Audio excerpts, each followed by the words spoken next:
Sua mente não foca porque o desafio está baixo. Nesse vídeo eu vou te mostrar anos de estudo que foi feito em relação a isso em apenas alguns minutos. E um dos melhores exemplos são os pilotos de Fórmula 1, que são os melhores motoristas do mundo e são os que mais batem no trânsito. Não é descuido, é algo muito mais interessante sobre a mente de alta performance e como elas funcionam. Bom, para quem ainda não me conhece, meu nome é Renan Romanel. Eu documento como eu transformo pensamento em ação e ação em resultados reais. E também queria aqui deixar muito obrigado pelos comentários, likes e por seguir o canal. E, pô, resultado tá muito massa. Tô muito feliz com isso. Então, vamos lá direto pro vídeo.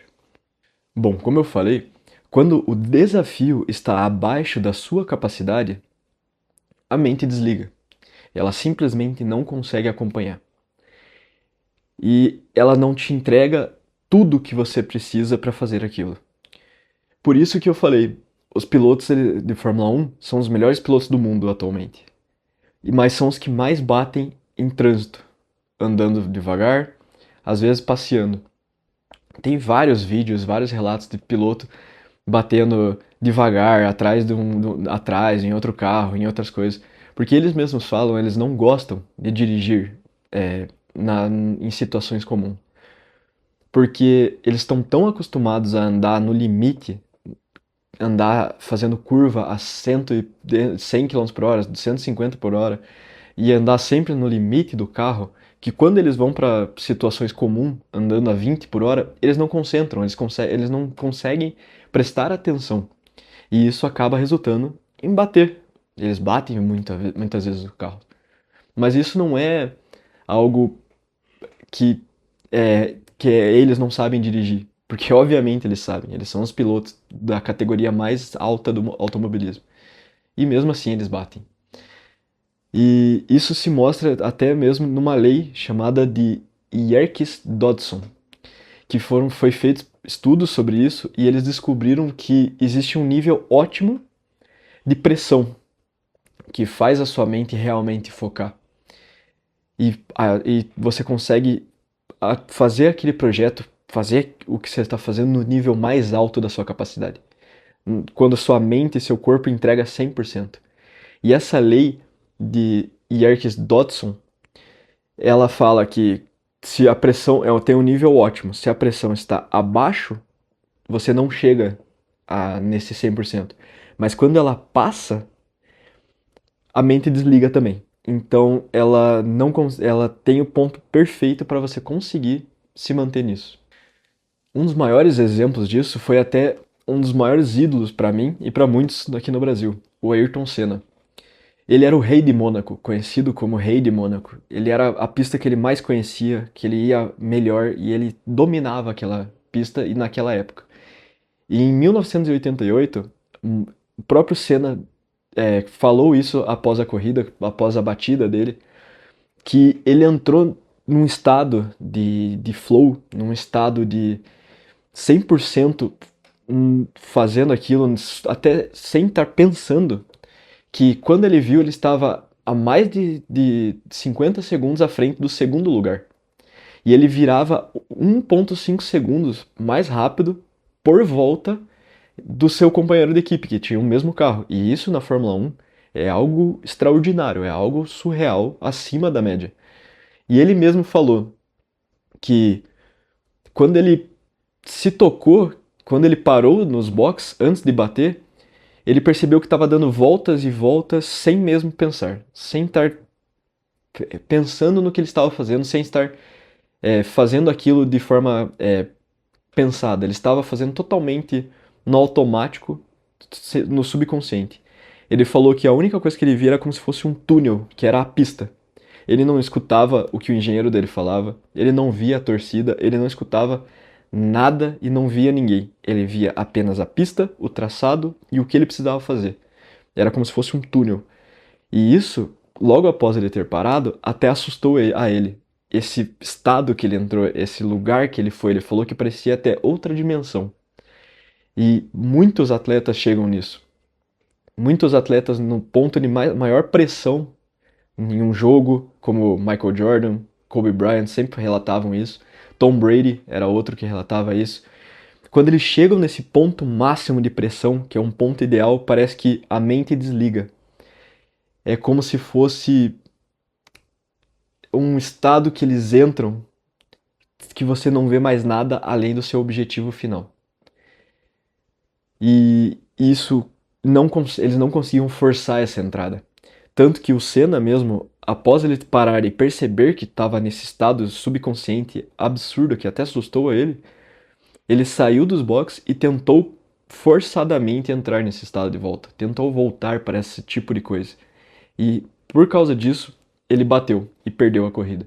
Porque ele tentou forçar e fez ele pensar no que ele estava fazendo e pensar demais no que ele estava fazendo e que fez ele errar e fez ele bater e perder a corrida. Então é algo que você não consegue forçar, mas é algo que vem da obsessão, como falamos no outro vídeo. Até está aqui no link na descrição para você acompanhar e entender melhor. A obsessão entra como um combustível nesse flow. Como você falou, a obsessão é um estado. O flow, ele vem junto com a obsessão. Você não consegue, a maioria das vezes, entrar no estado de flow sem estar com essa obsessão, sem ter a obsessão pelo aquele projeto, pelo aquele que você está fazendo.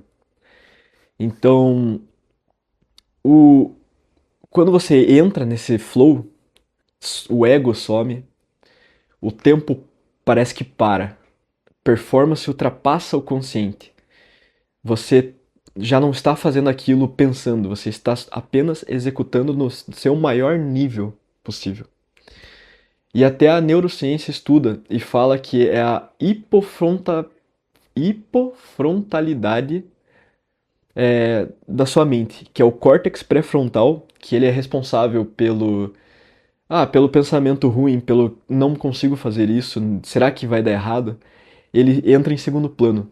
Você desativa esse modo, esse parte do cérebro que é o medo, que você não vai conseguir entregar. E você passa para outro patamar. Eu mesmo passei muito por isso e minha mente funciona muito assim. Quando eu passo do projeto e penso no projeto como algo que, que realmente vai mudar minha vida, que é um erro de muitos, que eles tratam o projeto que pode realmente mudar a vida dele, ou é para dar uma entrega muito grande, que é para dar um resultado muito grande, como se fosse um trânsito, como se fosse algo banal. Então, a partir do momento que eu mudo a minha mentalidade para fazer um projeto pro modo isso aqui é vida ou morte, isso aqui é o limite do que eu preciso, tudo muda. Eu entro nesse estado de resolver o problema, resolver o projeto, andar com o projeto. Então, você tem que ter se colocar nesse lugar. A obsessão cria o terreno. O flow é o que acontece quando você está no limite certo, no ponto certo dessa pressão, desse estado que você precisa. E também aí entra o projetos vagos não geram flow. Meta clara, consequência real e ambiente fechado geram. E para você entender um pouco melhor como calibrar a sua mente de até umas 4 formas, até algo a mais, que você pode fazer a partir desses estudos que foram feitos, você consegue entender melhor. Primeiro ponto de calibração: prazo real e com consequências reais. O que eu digo com isso? Quando você não tem um prazo, ou você, só vou dar uma olhada no projeto, você não vai conseguir focar, você não vai entrar nesse estado, você não vai ter o resultado que você realmente quer. Então você tem que colocar um prazo real e uma consequência real a este projeto. Como eu preciso fazer isso até o final da semana, senão isso vai acontecer, senão eu não vou ter o resultado Eu não vou ter o retorno financeiro, o retorno que eu gostaria, como os meus vídeos. Todo domingo eu posto um vídeo novo. Então esse é o meu prazo. Eu preciso naquela semana ajeitar o roteiro, deixar da melhor forma possível, que eu acho, e gravar e editar. Então eu tenho prazo, e se eu não fizer isso, essa minha ideia, essa minha vontade e o meu canal não vai ter o crescimento, ele não vai engatilhar do jeito que eu gostaria. Então esse é o prazo real com uma consequência real. Número 2. Ambiente sem saída. Sem uma rota de escape, sem uma distração. Você não vai conseguir entregar o 100%, você não vai entrar nesse estado de flow se você estiver vendo notificação, respondendo uma notificação, fazendo pausa para ir pegar uma água, fazendo pausa para ir comer alguma coisa. Porque a sua mente não entende isso. Quando você está nesse flow, quando você está querendo entrar num flow de trabalho, de estudo, de criação, se você pausar, a sua mente vai perder esse fluxo, esse caminho. Ele vai se distrair e você não consegue retomar de modo forçado. Então, até aqui entra o terceiro ponto, que seria a meta clara e imediata. Então, qual que é o seu alvo? Se você sentou para fazer, a sua meta tem que ser clara e imediata. Hoje, agora, eu sentei, eu vou ler, eu vou estudar, eu vou criar por 1 hora sem parar. É uma meta clara, é uma meta imediata. Até mesmo na parte fitness, se você pensar. Se eu colocar uma meta tipo, eu quero melhorar meu corpo, e quando der, você não vai conseguir ter essa mudança, tua mente não vai entrar nessa mudança. Agora, se você coloca uma meta clara, eu quero ganhar força, eu quero treinar para uma maratona, e eu quero treinar para uma maratona agora, porque mês que vem eu vou fazer ela. A sua mente muda uma chave, vira uma chave que você vai entrar nesse estado. E agora o quarto, que é um estudo feito pelo Flow Research Collective. E eles estudaram várias pessoas, até ganhadores de prêmios Nobel, cientistas, médicos, e eles fizeram de uma forma engenheirada, digamos assim, não sei nem se existe essa palavra, que começa, você começa dentro de 30 segundos depois de acordar. Então você faz o seu projeto, você faz o teu estudo 30 segundos logo após você acordar. E isso eles entenderam que quando você está dormindo, você entra numa onda, uma frequência de pensamento que é a melhor possível para você entrar nesse flow, para você resolver problemas, para você fazer as coisas. Essa linha de pensamento, 30 segundos após acordar, é a melhor que tem. Então, eles descobriram, fizeram esse estudo que os ganhadores de prêmio Nobel, como eu falei, cientistas usavam uma técnica, uma tática para entrar nesse estado logo após acordar.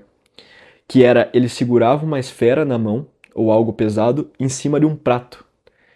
E quando eles estavam tentando resolver o projeto, sentados assim, com essa esfera na mão, eles travavam. E quando eles travavam, eles não tentavam lutar contra isso. Eles apenas relaxavam e dormiam, e soltavam o corpo. Então, quando eles realmente dormiam, a esfera, o peso na mão, abria e caía no prato, fazendo eles despertar na hora. E eles estavam nessa frequência, nesse flow de pensamento e tudo. Então, logo eles, após acordar com esse barulho, eles já começavam a estudar e ver e tentar resolver o problema que eles estavam travados. E daí que veio a resolução e muitas coisas que a gente tem hoje em dia, da ciência, da medicina, da engenharia. Então, daí que saiu muitos prêmios Nobel. E como eu falei no começo, o erro é você tentar forçar esse flow, porque você vai estar pensando muito e indo além daquele ponto que é o ideal para você entrar nele. Então, como foi falado antes, a obsessão cria o terreno. O flow é o limite certo para aquilo. Quando você já tem o preparo e realmente se entrega para aquilo sem pensar, só executa. Reconhecer e respeitar o estado de flow é o que separa a performance ordinária de extraordinária. E até, se você quiser entender um pouco melhor sobre a obsessão que eu falo nesse vídeo, tá aqui o link para o vídeo anterior. E lembrando, todo domingo tem vídeo novo no canal. Então se inscreve, ativa o sininho, deixa um like e um comentário sobre o que você acha. E até o próximo domingo.